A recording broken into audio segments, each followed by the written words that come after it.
Hai, jadi video ini kita akan bincang tentang getah asli 4.2. Okey, pernah tengok pokok getah? Kampung isteri saya, Great, ada banyak pokok getah lah. Yang menoreh getah orang kaya, getah banyak mahal kan? Okey, jadi getah asli sebenarnya adalah polimer yang semula jadi. Okey, monomer getah asli dinamakan isoprena, murid-murid kena ingat. Okey, ini adalah formula structure untuk isoprena. Nama lain untuk isoprena adalah 2-methyl but 1,3 diena. Di kerana ada dua ikatan kanda 3. Kanda 2, sorry.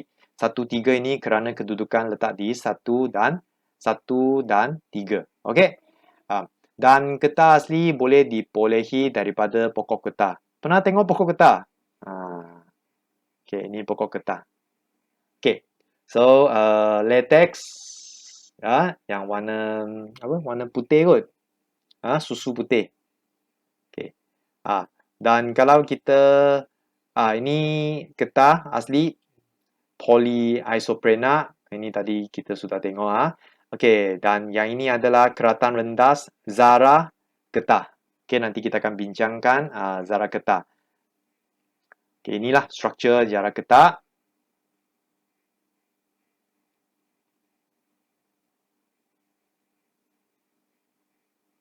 Okey, next.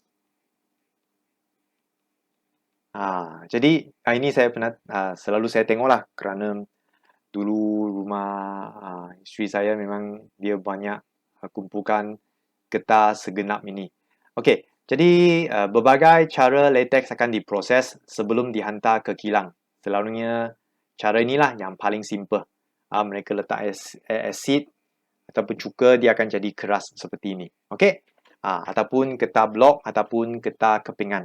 Okey, semua getah ini dia sudah dalam bentuk pepejau. Betul tak? Boleh faham? Maksudnya latex itu mula-mula dia adalah cecair kan? Dia macam susu getah lah kita namakan dia. Then mereka akan masuk cuka, akhirnya dia akan mengeras, menjadi keras. Barulah dia dihantar kepada kilang untuk diproses. Jadi proses untuk membekukan latex, kita namakan dia pengumpauan latex. Pengumpauan latex. Okey. Pengumpauan latex adalah di mana latex akan membeku ataupun tukar kepada pepejal. Okey. Bagaimana kita nak tukarkan latex iaitu cecair kepada pepejal dengan menambah asid lemah seperti asid etanoik cuka.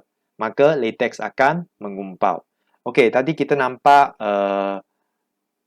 zarah getah, betul tak? Sekarang cikgu nak terangkan zarah-zarah getah. Okey. Zarah-zarah getah dia saling menolak antara satu sama lain. Kenapa? Okey, saya nak memperkenalkan kerana yang bulat hitam ini kita namakan dia membrane protein. Ini membrane protein, yang tengah-tengah ini adalah molekul getah. Okey, dan membrane protein ini adalah bercharge negatif, macam bio kan? Boleh? Simple saja. Ini adalah zarah getah. Zarah getah terdiri daripada apa?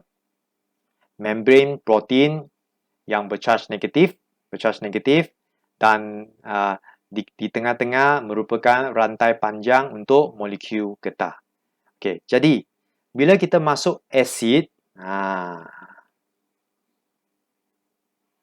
apabila asid dicampur kepada latex, charge negatif pada permukaan membrane protein akan dineutralkan oleh ion hidrogen yang bercharge apa?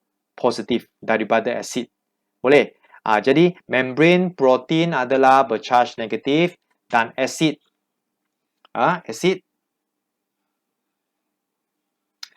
kalau asid dia akan menghasilkan ion H+.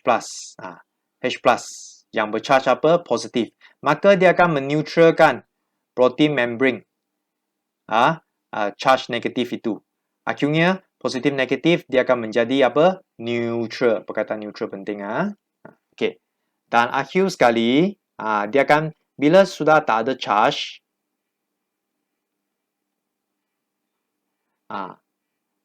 Zara-zara ni akan langgar. Dia akan berlanggar antara satu sama lain.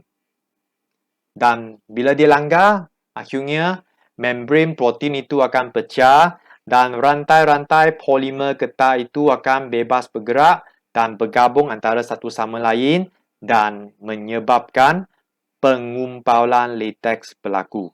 Akhirnya, latex akan menjadi beku. Okey, boleh? Very simple saja. Dan mungkin murid-murid tertanya-tanya, cikgu, kalau kita tak letak asid, bolehkah latex itu membeku? Jawapannya boleh juga. Betul tak? Kalau kita tengok, kalau kamu pernah tengok, susu getah itu masuk ke dalam mangkok itu, lama-kelamaan dia akan jadi keras juga. Dia akan mengumpal juga. Apa sebab? Walaupun asid tidak dimasukkan. Ini sebab kerana di udara ada bakteria. Bakteria itu dia masuk ke dalam latex. Dan bakteria itu akan menghasilkan asid latex. Okey, sama juga asid mempunyai ion apa? Hidrogen. H positif yang bercharge positif. Jadi dia akan meneutralkan charge negatif pada membran protein zara itu. Akhirnya membran protein itu sudah tak ada charge, dia akan berlanggar, akhirnya zara getah itu akan bercantum. Okey, sama idea lah. Okey. Kalau kita tak nak latex itu mengumpal, kita boleh tambah alkali lemak seperti larutan amonia. Kalau kita tambah alkali, iaitu larutan amonia, maka latex tidak akan mengumpal. Kenapa tidak? Kerana kita kena tahu alkali ada ion apa? Ion hidroksida yang bercharge negatif. Okey? Dari alkali, dia akan meneutralkan ion hidrogen yang dihasilkan oleh bakteria. Jadi, bakteria menghasilkan asid yang mengandungi ion hidrogen H positif. Dia akan dineutralkan oleh alkali yang mempunyai OH negatif. Jadi, positif negatif dia akan jadi neutral. Akhirnya, latex tidak akan mengumpal kalau kita masuk alkali. Okey, sebagai kesimpulannya, topik ini paling untuk pengumpalan ini penting, murid-murid jangan salah, adalah campur asid, latex mengumpal. Boleh? Campur alkali, latex tidak akan mengumpal. Okey, ingatlah yang ini konsep yang penting. Kita ada satu eksperimen, boleh tengok pengumpalan latex dengan cara mengelakkan pengumpalan latex. Nanti kita buat di video lain. Okey, seterusnya kita masuk subtopik B, pemvulkanan. Apa itu pemvulkanan? Sebelum ni sekejap. Okey, kita tengok ciri-ciri getah asli dulu. Lembut. Okey, ada kenyang sikit. Tak berapa tahan haba. Mudah dioksida. Bayangkan, kalau kasut Adidas kita contoh, dibuat daripada getah asli. Nanti di bawah matahari, sekejap je panas, dia akan jadi apa? Tidak tahan haba kan. Akhirnya you nampak logo Adidas sudah lekat di lantai. Okey. Jadi tapi getah banyak kegunaan. Boleh diguna produk daripada getah asli. Nampak? Boleh buat kasut, tayar, kereta. Kita 1 jam 2 jam panas tapi dia masih kuat, betul tak? Jadi bagaimana kita nak jadikan getah asli itu menjadi lebih kuat? Maka adalah topik ini, penvulkanan getah. Jadi penvulkanan getah adalah proses untuk menghasilkan getah yang lebih kenyang ataupun lebih berkualiti melalui penghasilan rangkai silang. Ini penting, rangkai silang, cross linkage antara rantai polimer ini. Okey. Jadi kita tengok terdapat ikatan ganda 2 antara karbon atom antara molekul getah. Dia akan bertindak balas dengan contohnya sulfur ataupun bahan lain untuk menghasilkan rangkai silang sulfur itu. Okey, sebagai contoh kita nampak. Okey, jadi ini molekul getah asli yang rantai dia adalah rantai dia seperti inilah. Okey, cikgu lukis sini ya. Macam ni. Tidak terikat antara satu sama lain. Okey, dan dia campur dengan sulfur. Bila campur dengan sulfur, kanda dua ini akan buka. Dia akan buka. Akhirnya dia akan, yes, seperti gambar sebelah, dia akan gabung dengan sulfur. Akhirnya gambar dia seperti ini. Tengok dia akan ada sulfur. Rangkai silang sulfur. Dia akan gabungkan. Contoh seperti inilah. Dia akan bentuk sulfur. Ini kita kata rangkai silang sulfur.